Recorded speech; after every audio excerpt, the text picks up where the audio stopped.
Hey y'all, I am back with Motivation with Cam, and I just want to encourage you all today. What are you waiting for? What are you waiting on? And what sign are you looking for? And why does that sign dictate what you're going to do? After praying, talking to God, I kept hearing the word identity crisis. And I don't know who it's for. I don't know who this is for.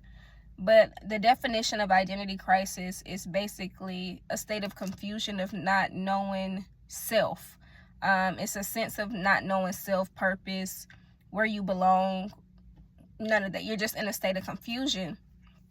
And it's like you're waiting on a sign to be like, okay, this is what I'm supposed to be. This is who I am. But you have to know that you're capable. You have to know that you're anointed. You have to know that you're appointed. And you have to know that you belong where you are. You belong where you're going. There's not a sign that you should be looking for. You should just be doing it. Again, it does not, those thoughts, what you want to do, who you aspire to be, they're not coming out of thin air. It's you walking into purpose. So my question is, how long are you going to prolong yourself from reaching your destiny? What's holding you back?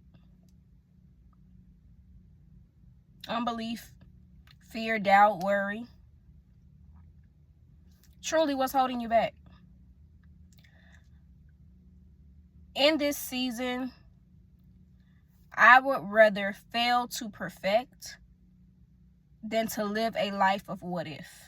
To be in the same situation, same position, years on down the road with my what if I would have did this? What if I took the leap? What if I said yes? What if I said no? I would rather fail, perfect where I messed up, and do it again to get to where I'm going. And in this season, you have to really know that you are capable. You can be anybody you desire to be. You can have whatever you desire to have. You can go wherever you desire to go. It's according to your belief in your faith. Stop looking for answers in people and pastors in the world. Seek God and step out on faith. And I don't know who's afraid that doing that means losing it all. But you can lose it all now in the position that you're in. Nothing is set in stone. If you're an entrepreneur, step out on faith. Corporate will lay you off too.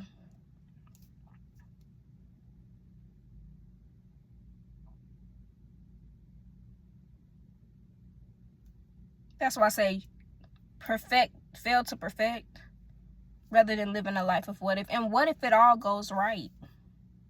What if it turns out amazing for you? But you're just still here sitting here. What's the sign? This is the sign. How about this is the sign? I read Mark 8 through 10. Yeah, Mark 8, chapter 8 through 10. And it was talking about God and the Pharisees when I can't even tell you where he arrived, but you can go to Mark 8 and look at it. And the Pharisees were saying, okay, if you're Jesus, then do something miraculous for us to believe you. And God literally responded and said, why does this generation, why do these people keep asking for a miraculous sign? I will not give this generation another sign. I am not about to keep proving that I am God. How many times does God have to prove he's God before we believe? How many miracles do he have to perform for us to lock in?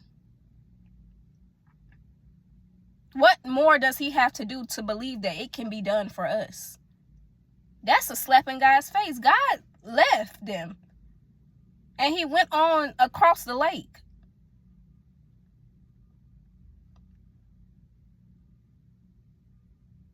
How many times what you gonna do? You gonna keep, if not believing you and they keep telling you to prove it. How many times, who gonna keep proving something? If they don't believe you, they don't believe you.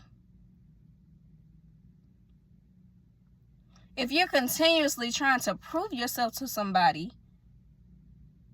then you got too much time on your hands and they got too much power over you. But that's a conversation for another day. God is not a God that's going to keep going back and forth. He's not a God that's going to continuously prove himself to you. When the proof is in the Bible, the proof is in experiences, the proof is in the testimonies of others, you're prolonging reaching your destiny off of just not believing.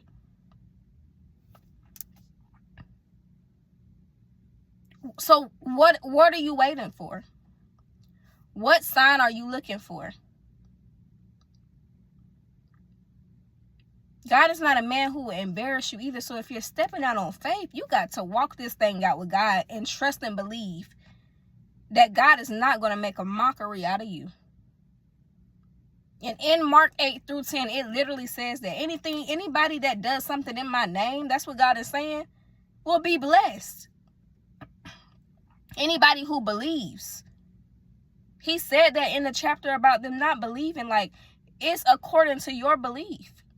I can't do anything for you if you don't believe. And I said that in one of my other words, in one of my other videos.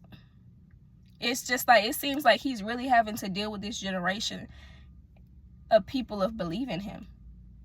What more does he have to do for you just to do it and see the fruits of your labor? God is not a man that shall lie, and so as a man thinketh, so is he. And I may not be saying that right, but y'all know what I'm saying. And he doesn't give us the spirit of fear, but of power.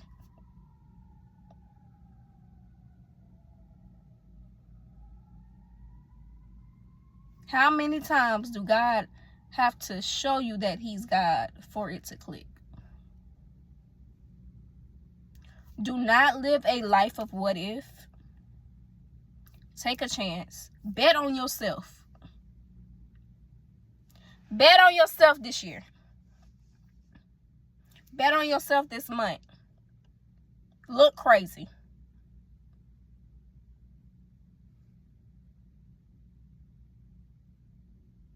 Have crazy faith. Have crazy belief.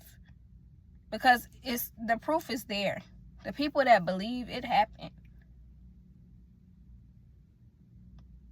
So if I can encourage you to do anything, it's to just do it. Time, my boyfriend literally tells me all the time, it's no time. Like, time is critical. It's no time to play. Like, he literally tells me, there's no time to play. Because time is moving. What are you going to do with the time that you have left here?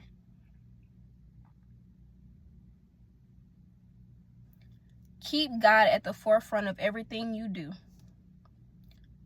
Stay in position. Stay in posture.